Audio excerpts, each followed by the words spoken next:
زه خو یوه ښځه یم باید چې پاتې ښځه شم او زه خو ډمه نه یم چې په هر ځای کې د ګډه شم او دا خو زما حق نه دی چې زه د نرښځی شم زه د اشتهار شم زه د لچه په هر ځای شم او دغه زما حق نه دی سړو کې چې ورګډه شم دغه زما حق دی چې سړو نه زه په ډډه شم او دا د ښځې حق نه دی چې کور نه یې بهر کړه دا د ښځې حق دی چې جایداد کې حصه ورکړه او څوک چې وایي داسې چې نه دا به نوکري کوي دا به هم دکان ته ځي هم کار به د پټي کوي او دا به د سړو سره هم یو شانې سیالي کوي نو تا چېرته لیدلي چې غواګانو یې وي کړي دي دا چرته لیدلی چې غواګانې یې کړي دي چا چرته په میخو باندې هومرې ډېر راښکلي دي او داسې چې چا کړي نو چا ښه ورته ویلي دي داسې چې څوک وایي چې د ښځه د سړي په شان دغه سړی ښکاري ما تاسې د وایي په شان داسې چې څوک وایي چې د ښځه د سړي په شان دغه سړی ښکاري ما تاسې د غویي په شان او زه چې نوکرۍ لزم دا ما سره زیاتې به وي ما سره په ګېډه یا په غېږ کې یو بچی به وي او بیا چې کور ته راشم نو د کور اخلی پخلی به وي نو دا خو زه آزاده نه شم دا خو زه راګیره شم دا خو زه آزاده نه شم دا خو زه راګیره شم دا خو د اسلام او د پښتو د حد نه تېره شم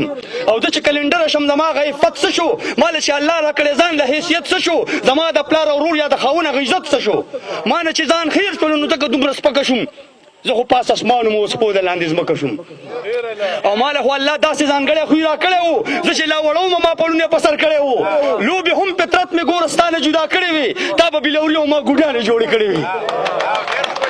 لوبې هم فطرت مې ګوره ستا نه جدا کړې وې تا به بلوري او ما ګوډیانې جوړې کړې وې څوک چې وایي داسې چې نه دا زمونږ په شانې دي او دا به شوګه پوګه مونږ سره روانې وي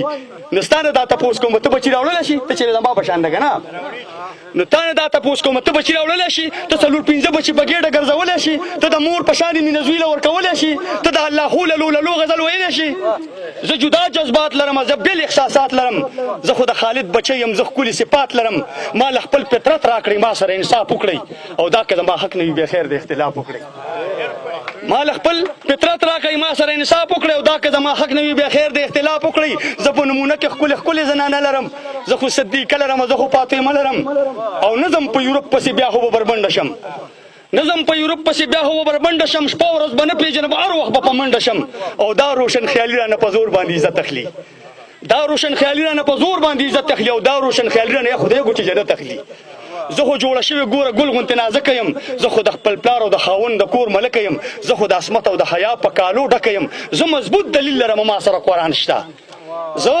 مضبوط دلیل لرم ما سره قرآن شته ما سره نبي شته ما سره فرمان شته زه تابعداري به د احزاب سوره نور کوم او دا زما دستور د ژوند به دغسې ضرور کوم